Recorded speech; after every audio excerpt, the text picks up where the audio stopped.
Alors, nouvelle vidéo encore sur System Back. Donc, je fais plusieurs vidéos parce que si j'en fais qu'une seule, le problème c'est qu'elle va être trop longue. Et après, c'est trop agaçant à regarder. Et en plus, je découvre de nouvelles choses au fur et à mesure.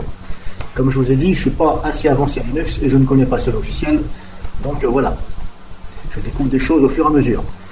Alors là, je voulais vous montrer comment convertir l'image qu'on a sauvegardée, et non pas le point de restauration, je parle bien de l'image qu'on a sauvegardée, qui est ici, hop, dans le dossier Home, donc dans le, hop, ici, système de fichiers, Home, celle-ci, voilà, la .sb live, voilà. Et en plus, vous voyez ici, je ne peux même pas la supprimer.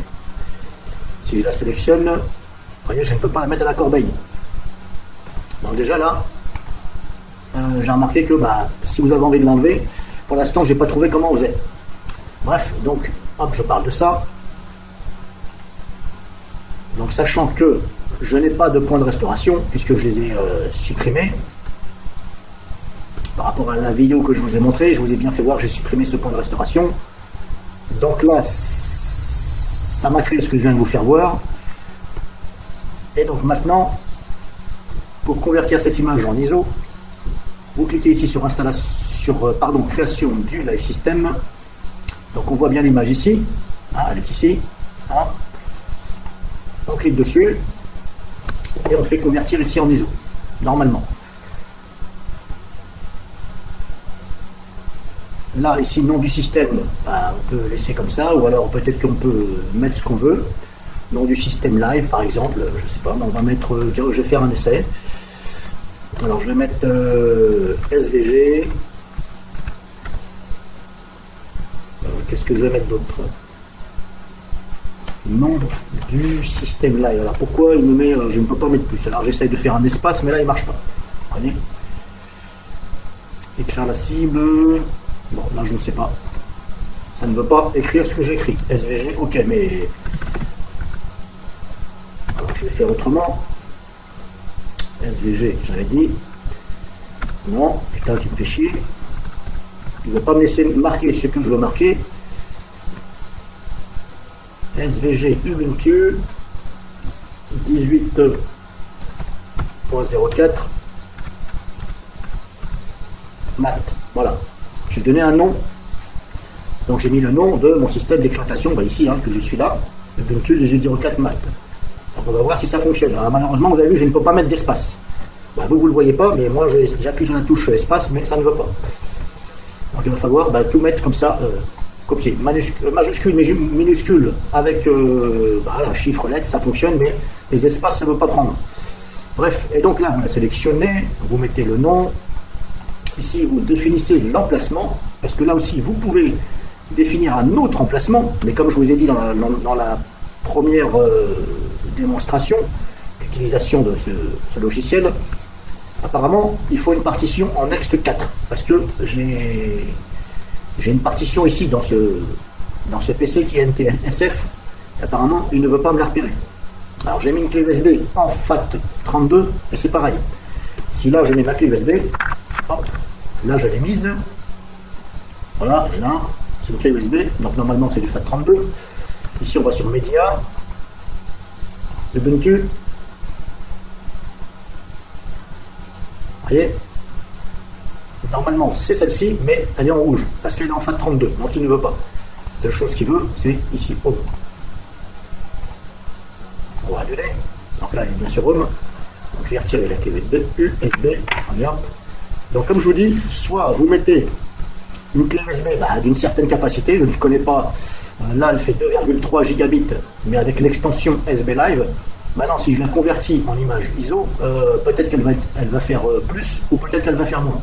Donc là, vous essayez tout simplement. Voilà, éventuellement, vous mettez une clé USB de minimum 4 Go. Si vous voyez que vous avez un message qui vous dit non, on peut pas, machin, voilà, vous regardez le message et puis vous en mettez une au-dessus. Voilà. Donc on sélectionne l'image, on a mis ici le nom, le reste on ne va pas toucher. Ici, inclure les fichiers de données utilisateurs. Ça, c'est vous qui voyez. Vous pouvez, alors ça porte bien son nom, inclure les fichiers de données utilisateurs, c'est-à-dire tout ce que vous avez dans documents, photos, etc. Attention, parce que si vous avez pas mal de choses et ça prend de la place, eh bien, il faut rajouter donc ce puisque ça va prendre le volume hein, à l'ISO. Donc là, la clé en conséquence, vous allez devoir en mettre une plus grande. Donc là, c'est vous qui voyez. Moi, je ne vais pas le faire pour mon exemple. Surtout que je n'ai rien là-dedans. On va dire que c'est un ordinateur de test. Voilà, je m'en sers comme ça pour me faire la main et pour tester un petit peu. Donc on l'a choisi. On va essayer. Et là, c'est parti. Ça convertit en ISO. Donc là, on voit que ça a l'air assez rapide.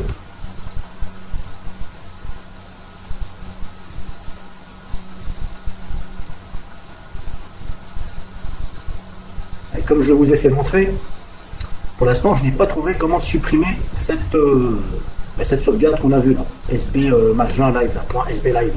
Je n'ai pas trouvé comment l'enlever. Et comme je viens de vous faire voir aussi, si je vais dans le dossier qui contient cette image, eh bien je ne peux pas l'enlever.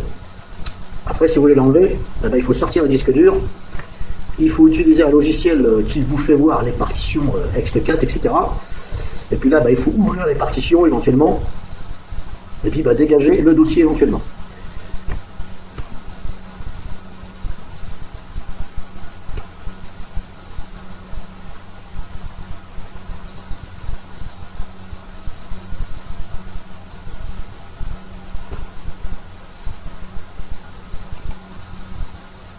Donc voilà l'image ISO, normalement elle s'est créée, donc on va vérifier ça. Enfin, je vais vérifier ceci. Donc voilà l'image ISO est là. Alors malheureusement sur Linux, hein, voilà, quand vous mettez la flèche de souris dessus, eh bien vous n'avez pas le volume. Voilà, il faut toujours faire un clic droit. Voilà, bon, il y a peut-être une solution, mais pour l'instant je ne sais pas. Elle fait la même taille, 2,5. Bon, voilà. Donc ça fait la même taille, 2,5. Bon, maintenant, est-ce que ce n'est pas un tour de passe-passe de celui qui a fait le logiciel hein, qui a simplement, en fin de compte, il faut simplement changer l'extension, ici, point. Voilà, il faut écrire, au lieu d'écrire SB Live, eh bien, vous écrivez, disons, peut-être un bon. Voilà, je mets une parenthèse là-dessus, et puis des fois, ça marche. Bon. Bref, donc là, 2,5, 2,5. Donc l'image ISO est là. Est-ce que je peux... Non, je peux même pas la supprimer. Alors c'est un peu bizarre parce que je suis administrateur de ce PC. Il n'y a qu'une session et je ne peux même pas prendre... voilà. Après, si je fais propriété, permission, vous n'êtes pas le propriétaire de cet élément, d'accord, bon, ok. Là, je ne peux rien faire. Bref, voilà. Ça, je vais m'en occuper après, ça ne va pas me résister, ne vous inquiétez pas. Donc là, je vous ai montré comment convertir ce fichier qu'on avait fait au début en image ISO. Cette image ISO, vous vous en servez, si vous voulez, éventuellement, pour faire ce que vous voulez. Est-ce que vous pouvez réutiliser cette image ISO pour dire je mets ceci sur la clé USB, je la rends bootable et je retrouve un Linux bootable avec mes logiciels et tout dessus à jour? Je ne sais pas, je n'ai pas essayé. Donc après, c'est à vous de savoir ce que vous voulez en faire. Ensuite, qu'est-ce que je voulais vous faire voir d'autre? Je ne me rappelle plus. Donc ici, restauration du système, comme vous voyez, on ne peut pas puisqu'il faut créer un point de restauration. Donc quand vous créez un point de restauration ici, point de restauration, vous les avez ici affichés. Voilà. Donc ils sont affichés ici. Alors pour l'instant, je ne sais pas pourquoi, là il y a un point noir, là il y en a, et là il n'y a rien. J'en sais rien. Pourquoi j'ai des ronds ici devant, et pourquoi j'en ai pas là? Bon, allez comprendre pourquoi, je ne sais pas. Bref, donc ici, restauration du système, c'est pour ici les points de restauration. Ça n'a rien à voir avec la création du live system.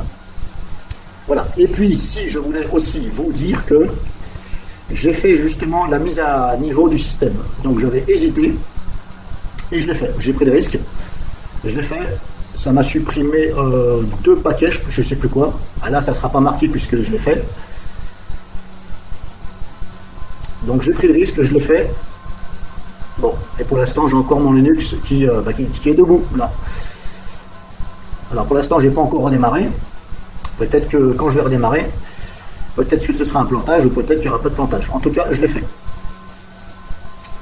Donc pour ça, bien entendu, il faut regarder l'autre vidéo, la deuxième, la partie 2, j'en parle.